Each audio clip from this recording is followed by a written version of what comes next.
Урматтуу Касым-Жомарт Кемелович, урматтуу кесиптештер, урматтуу башкы катчы мырза, эң алгач Казакстан Республикасынын президенти, урматтуу Касым-Жомарт Кемелович мырзага жана боордош казак элине жылуу меймандостугу жана бүгүнкү иш-чараны мыкты деңгээлде уюштургандыгы үчүн чын дилимден ыраазычылык билдиремин.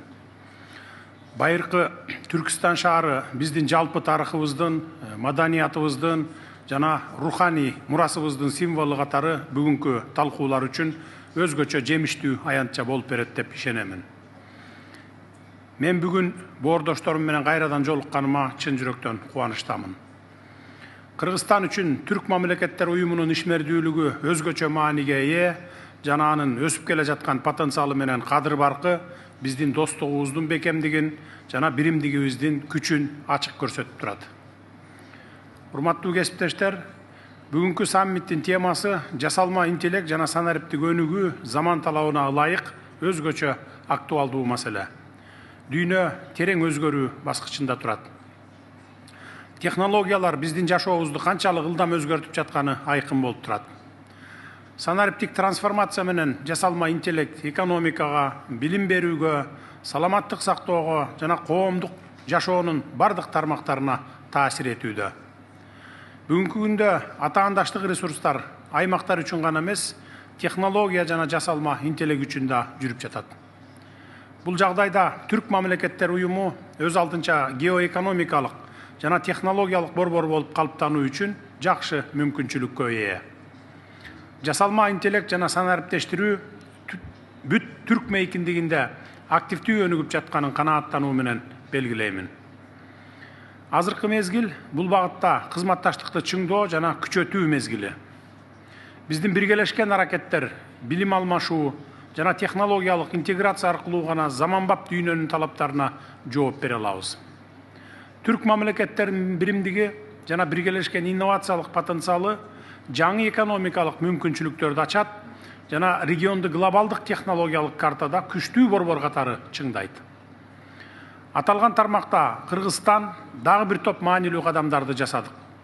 Бул жетишкендиктер менен сиздерди тааныштырып кетким келет.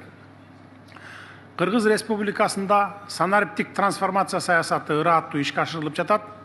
2026 жылы санариптик чөйрөнү өнүктүрүү, маалыматтарды жөнгө салуу жана жасалма интеллекти колдонуу үчүн укуктук базаны аныктаган Кыргыз Республикасынын санариптик кодекси күчүнө кирди.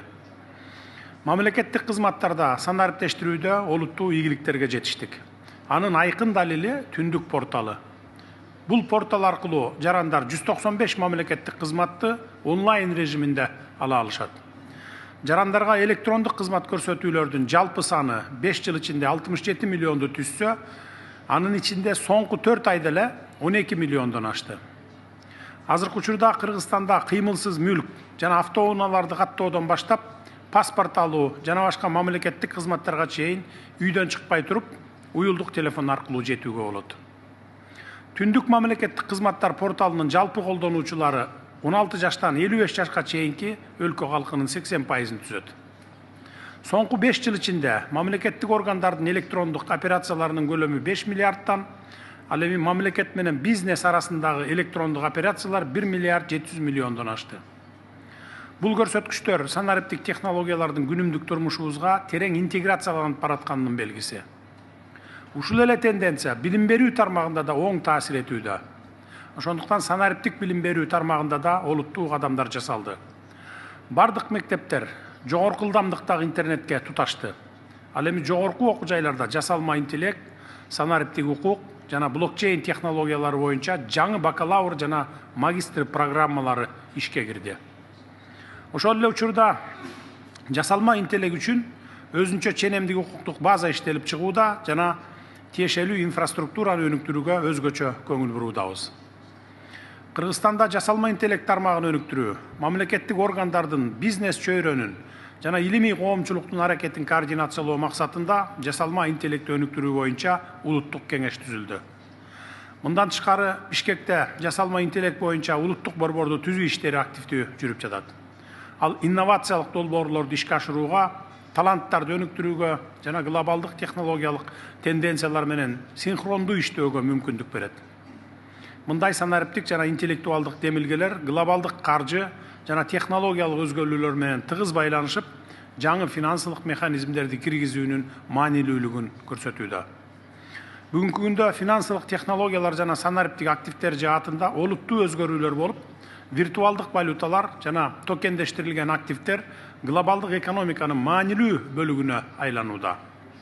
Ушул глобалдык тенденциялардын алкагында Кыргызстандагы жаңы финансиялык технологияларга токтолгум келүүдө. Кыргызстан жаңы санариптик финансылык ыкмаларды киргизүү жана виртуалдык активдер рыногун түзүү боюнча практикалык кадамдарды жасап жатабыз.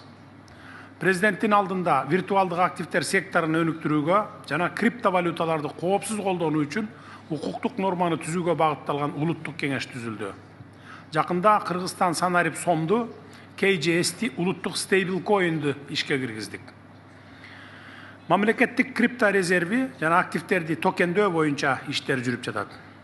Эл аралык чейин анализ индексине ылайык, учурда Кыргызстан криптовалютаны кабыл алуу жана аны менен иш алып баруу боюнча дүйнөдө 19-орунда турабыз.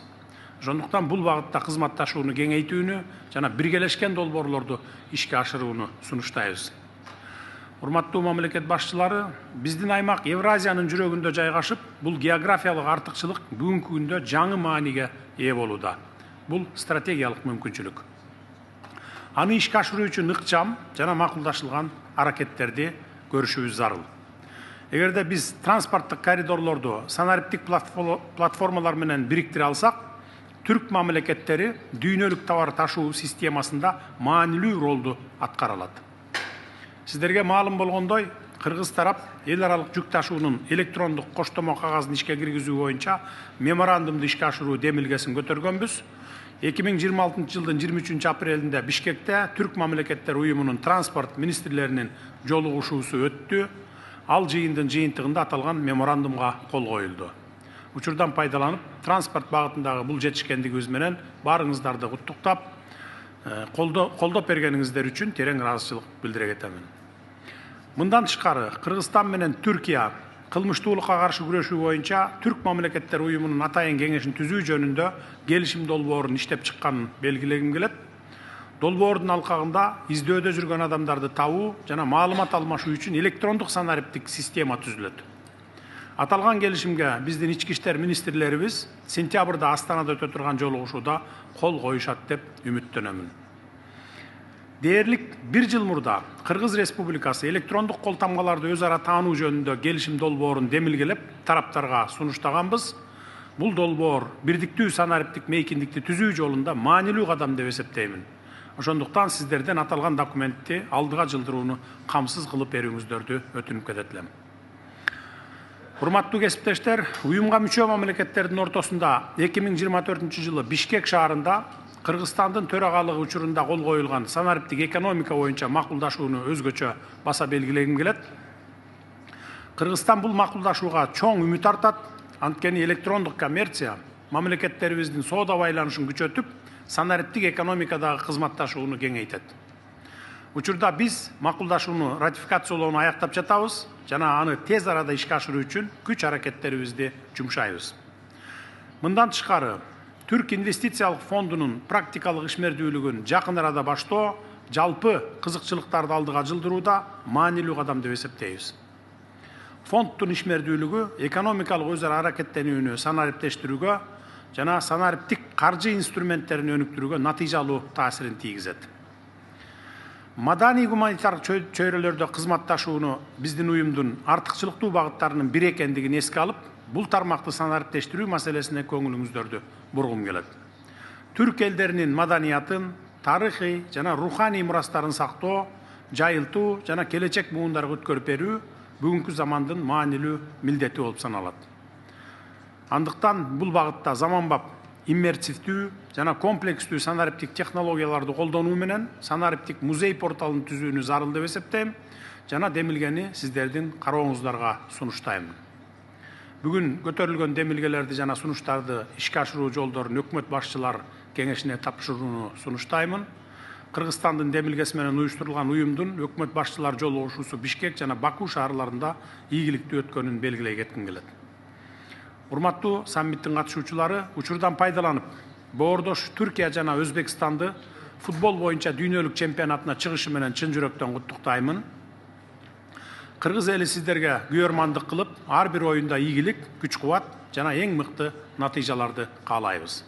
Сиздерге белгилүү болгондой, футбол дүйнө чемпионаты аяктагандан кийин сентябрь айында Кыргызстанда башка дүйнө чемпионаты, 6-чы дүйнөлүк көчмөндөр оюндары өтөт. Көчмөндөр оюндары эл аралык маданий, илимий жана спорттук коомчулуктардын арасында чоң кызыгууну жаратууда. Дүйнөлүк көчмөндөр оюндарын уюштуруу демилгесинин ээси катары бул биз үчүн өтө чоң сыймык. Мүмкүнчүлүктөн пайдаланып, сиздерди, өлкө делегацияларын жана спортчуларды келе жаткан дүйнөлүк көчмөндөр оюндарына чакырабыз жана активдүү катышып берүүңүздөрдү өтүнөбүз. Урматтуу достор, сөзүмдүн аягында Кыргызстан Түрк мамлекеттер уюмунун алкагында кызматташууга жана биргелешкен аракеттерди чыңдоого даяр экенин баса белгилеп айтып кетким келет. Бүгүнкү саммиттин жыйынтыктары жемиштүү болуп, кызматташтыгыбызга жаңы мүмкүнчүлүктөрдү алып келерине ишенемин.